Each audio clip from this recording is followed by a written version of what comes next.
नमस्कार दोस्तों, आज मैं आपको एकादशी व्रत में सुनी जाने वाली गणेश भगवान की कहानी सुनाने जा रही हूँ। प्रेम से बोलिए गणेश भगवान की जय हो, विष्णु भगवान की जय हो।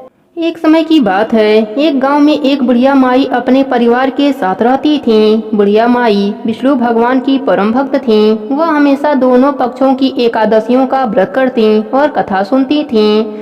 उन्होंने कभी भी व्रत में गणेश भगवान की कथा न कही न सुनी। इस कारण उनका व्रत अधूरा रह गया। पर बुढ़िया माई को इस बात का पता नहीं था। उनको लगता था कि वह तो पूरा व्रत कर रही हैं और उनके व्रत के पुण्य से उनको वैकुंठ लोक की प्राप्ति जरूर होगी।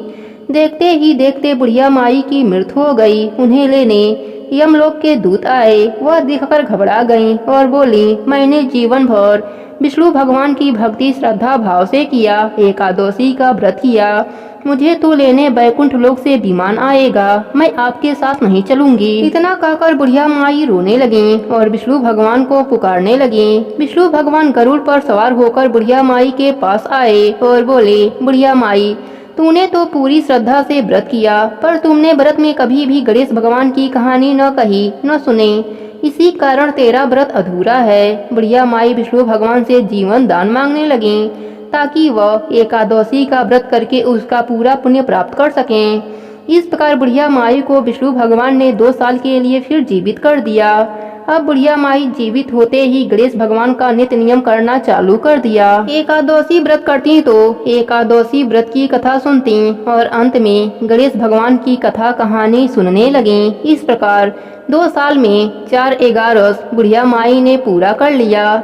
गणेश भगवान की कृपा से एकादशी का पूरा पुण्य बुढ़िया माई को प्राप्त हुआ। बुढ़िया माई की तपस्या से गणेश भगवान प्रसन्न हुए और बुढ़िया माई के सामने प्रकट होकर बोले, बुढ़िया माई, तुमने मेरे नित्य नियम के साथ ही व्रत में श्रद्धा पूर्वक कथा सुनी है, इसलिए मैं तुम पर अत्यंत प्रसन्न हूँ। मैं तुम्हें आशीर्वाद देता हूँ कि जब तक यह पृथ्वी रहेगी तब तक तुम्हारे इस तपस्या का गुणगान लोग करते रहेंगे। साथ ही एकादशी व्रत में तुम्हारी इस भक्ति की कथा को जो भी मनुष्य प्रेम पूर्वक सुनेगा उसको व्रत का संपूर्ण फल प्राप्त होगा। गणेश भगवान बुढ़िया माई पर प्रसन्न होकर बुढ़िया माई का घर अन्य धन से भर दिया। साथ ही रिद्धि सिद्धि का वास करके अंतर ध्यान हो गए।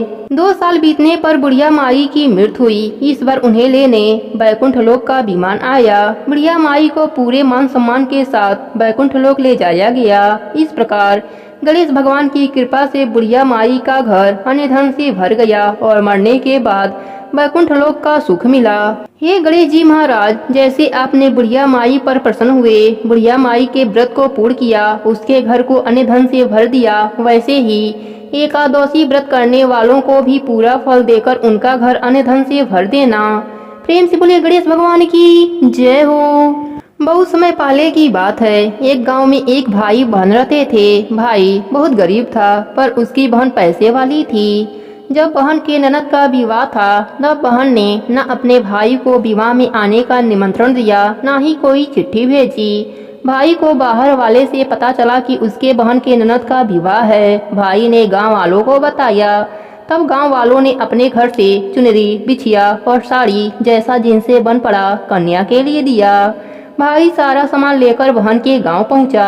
बहन के घर जाने पर बहन की देवरानी बोली, भाभी जी, आपके भाई आए हैं। बहन ने पूछा, कैसे आए हैं और क्या पहना है? देवरानी ने कहा, पैदल आए हैं, फटी पगड़ी फटी धोती पहने हैं। बहन बोली, मेरे ससुर हवेली के सामने दुकान में बैठे हैं, मुझे शर्म आती है। भाई को बोलो पीछे के दरवाजे से आए। भाई के आते ही बहन ने भाई को एक कमरे में बंद कर बाहर से ताला लगा दिया। एक तरफ लड़की का विवाह हो रहा था, गाजे बाजे बज रहे थे, अतिथियों को भोजन कराया जा रहा था और दूसरी तरफ भाई को कोई पानी तक पूछने वाला नहीं था। मांझे की बहू को दया आई और उसने दरवाजा खोल दिया। दरवाजा खुलते ही भाई वहां से भागा। 2 दिनों से भूख प्यास के कारण उसे चक्कर आने लगे। रास्ते में गणेश जी का मंदिर था, वहां जाकर गिर गया। रोते रोते गणेश जी को अपनी व्यथा सुनाई और बोला, आज मेरी गरीबी के कारण से मेरी सगी बहन ने मुझे धिक्कार दिया। घर जाने पर मेरी पत्नी जब पूछेगी कि विवाह से क्या मिठाई लेकर आए हैं तो मैं क्या जवाब दूंगा।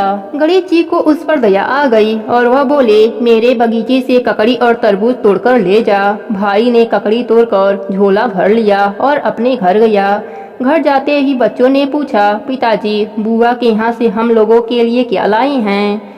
झोला खोलते ही छोटे तरबूज सोने के गेंद में बदल गए। बाकी तरबूज काटे तो उनमें से हीरे मोती निकले। पत्नी बोली, आप बहन के घर से इतना कुछ क्यों लाए? आपकी बहन ने हम लोगों को बहुत ज्यादा दे दिया है। भाई ने कुछ जवाब नहीं दिया। गणेश भगवान की कृपा से उनके दिन बदल गए। भाई का काम धंधा जोरों से चलने लगा। धीरे धीरे गहने बने, रहने के लिए मकान बन गए। पत्नी बोली, ननद जी को बुलाकर लाओ। भाई नए कपड़े नए जूते पहनकर रथ में बैठकर बहन को लेने गया। देवरानी बोली, भाभी जी आपके भाई आए हैं।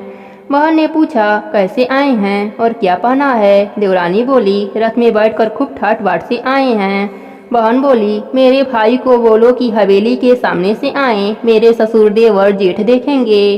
भाई का बहन ने खूब स्वागत किया। भाई बोला, मैं तुम्हें लेने आया हूँ। बहन बोली, मुझे भी बहुत दिन हो गए हैं, चलो मैं चलती हूँ।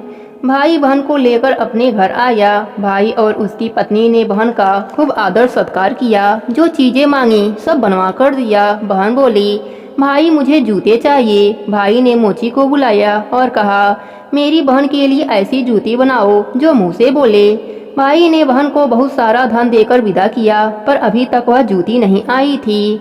बहन रवाना होने लगी तब मोची जूतियाँ लेकर आया। बहन के जूती पहनते ही जूतियाँ बोली, निर्धन भाई की पैसे वाली बहन, गणेश जी का बगीचा नहीं होता तो आज क्या करती बहन।